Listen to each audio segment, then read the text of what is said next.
Bildiğiniz kimi Naxçıvan qədim Azərbaycan torpağıdır. Ancaq artıq bir əsrdən çoxdur ki, Azərbaycanın əsas hissəsindən ayrılıb.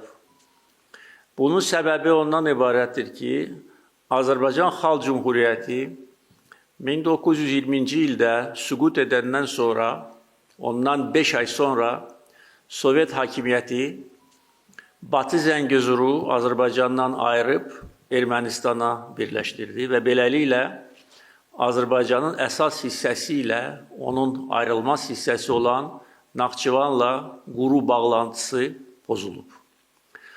Bu bir əsrdən çox davam edən ədalətsizlik Naxçıvanda yaşayan bizim soydaşlarımızın həyatına çox mənfi təsir göstərmişdir.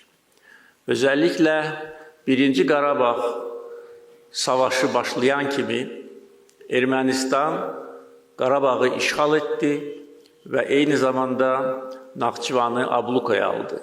Onların planlarında Naxçıvanı da işğal etmək idi. Ancaq o zaman mənim atam Heydər Əliyev Naxçıvanın başkanı kimi buna imkan vermədi.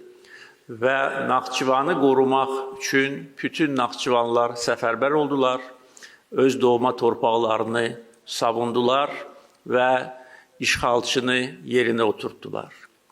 Naxçıvanın o zaman işğal altına düşməməsinin səbəblərindən biri də o idi ki, o zaman Naxçıvanı Türkiyə ilə birləşdirən Ümid Körpüsü inşa edilmişdir və Türkiyədən gələn yardımlar Naxçıvanın qorunmasına çox önəmli töhfə vermişdir.